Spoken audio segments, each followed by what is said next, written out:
All right. What's going on, guys and gals? Troy, ATXRC Productions, 3DR Solo Owners Group, but doesn't matter about that. ATX Drone Space. Here we are. My boy Daniel Rice over at Fuerte/Microraptor hooked us up on our holiday giveaway with some prizes that you've seen in some other videos. But more importantly, he was able to help me out and get me a FPV backpack for my mini FPV gear whenever we go out either here locally, just go do some runs, or traveling, or whatever you're doing. This backpack is where it's at. You'll see right now I've got my Voodoo 222 or 210. It's strapped on. Inside is basically everything I need.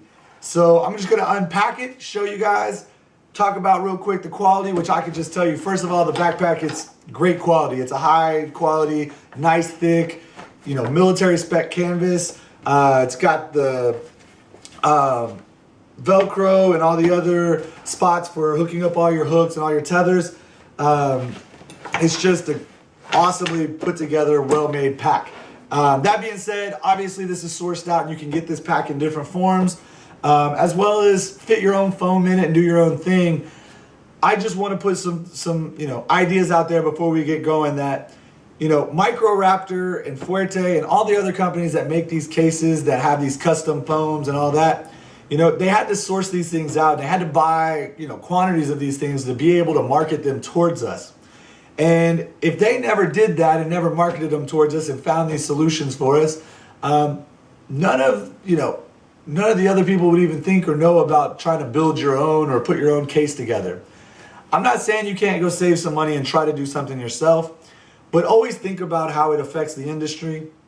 The companies like Microraptor and even these frame companies designing frames and all that, we love it when they come out with new products, but then we want to kind of complain about pricing. The pricing is dictated by their business model, which allows them to make a little bit of money and continue to innovate over the next couple of years while we kind of grow this business and hopefully eventually become a leader in the business. And yeah, prices will come down. But guys, this is a new industry, and these are all new subjects or new matter, revenue sources and new products. And it's not cheap to come up with this stuff. So yes, you can do something for a little cheaper yourself, or you can support a company like Microraptor.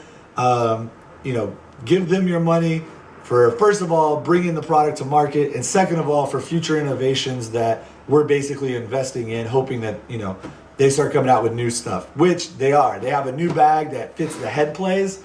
This is not that bag. It's going to be slightly larger. So here we go. My Voodoo 222. I did do a small mod, if you would, to the bag, which was I added some bandolier hooks here. It usually comes with just the small quick release Velcro, which is fine, but I wanted something that I could also just kind of quickly hook up, not worry about the bottom ones. I have the bottom ones hooked up now because, keeping it a little more stable for travel and all that. But normally my use, I would literally take my copter. I've got, again, some hooks that I got at Home Depot. There you go. And the carabiner, clip in there, and I'm good to go.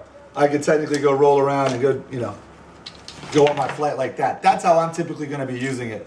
But you can also just use the provided Velcro. It's not too difficult to use. I'm not saying it is. So there's that. So there's the front of the bag. It does have a compression strap that I actually didn't have connected yet to kind of keep everything nice and tight. You can use the compression strap even to strap in a quad if you wanted. You could technically get two smaller quads on here, sideways, or even tighten it up here. Get a second one down here. This thing is just loaded with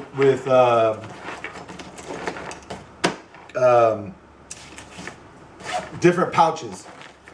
Up here, top little pouch, this would be what I would say would be kind of my quick access, kind of all the little stuff. I don't really have a lot in here. In fact, I have a lipo checker and some dampening balls.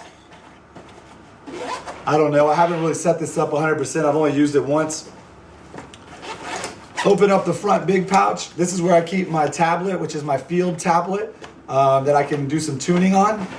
I also in here have my cables. It's got a little pouch here. You can put some pins or some tools, some screwdrivers, but I've actually got my tools in a different area. We've got another area here, which is a little bit bigger, all the way the full length.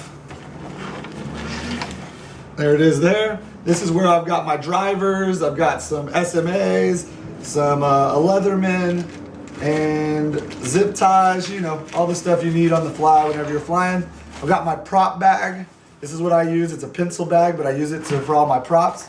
This, you know, at any time I could just say whatever, and I could just hook it out here, whatever I want to do. But just to keep it from flopping around too much, and I don't need quick access, I just keep it in there. All right, now we get to the main compartment. You have this nice mesh pouch here for anything you want to put there. Inside, I just kind of put my stuff in there the way that I kind of have it now. I'm going to kind of rethink it as I go. Dominators, V2s, the antenna for it, my charger cable or my power cable that I use for using a 3S pack. Antennas I actually have because I don't really carry a lot of batteries. I typically bring 2 to 3 per quad where I go. I went ahead and used these little holders for random antennas. These are actually a bunch of beater antennas. I still want to find a little bit of a better solution for storing them in here. Anybody that's seen my other case for my hard case for my Tyrannus, I actually have a storage system there. It works really well, but I got to do something different here. Batteries. Another little voltage checker, the Free Sky one. My Tyrannus. Got a helical antenna. And that's that. Ready to go. Take this bad boy wherever I want. Bust everything out. Go for a couple of flights. Put it all back. Ready to go. See a bunch of guys traveling with this thing on carry-ons. Great bag for doing carry-on. Also makes you look pretty cool while you're walking through the airport, I'm sure. People want to know what's that thing hanging off your back. That's it. It's an amazing pack. Nice padding, nice kind of vented fabric on the back for the padding. The straps also padded and vented nicely. Got carabiner hooks still here. You've got your waist strap. You got your chest strap. Fully adjustable in so many different ways. You can adjust the length and the tightness of the straps up top. One thing people may not notice, you actually have a tablet pouch in the back. I'm not going to use that one. I prefer to keep mine up front, but you have it there. And you also have some other straps here, some Velcro for hanging whatever you want there. So all kinds of stuff there. The foam inside is a PE die-cut foam. It's a really dense, and it's that kind of plasticky feeling, but it's really great for traveling because you can throw this thing around and you shouldn't have to worry about things getting beat up. With the softer foams, all you guys out there building your own bags, you know, you start tossing this thing around, that foam compresses and you can still bang your parts and your equipment around. So I personally, again, would go and invest in a Microraptor. Let them do all the work, let them cut it out, let them have it all nice and spaced out the way that, you know, it makes sense. But there it is. That is the Microraptor Mini FPV backpack. Thank you again to Daniel. Thank you to Fuerte Microraptor. Check out the holiday giveaway, guys. This is mine, but we are giving away some more gear from Microraptor, including a solo backpack and a solo case. Appreciate it. Fly safe, fly smart, fly something. Just fly for fun.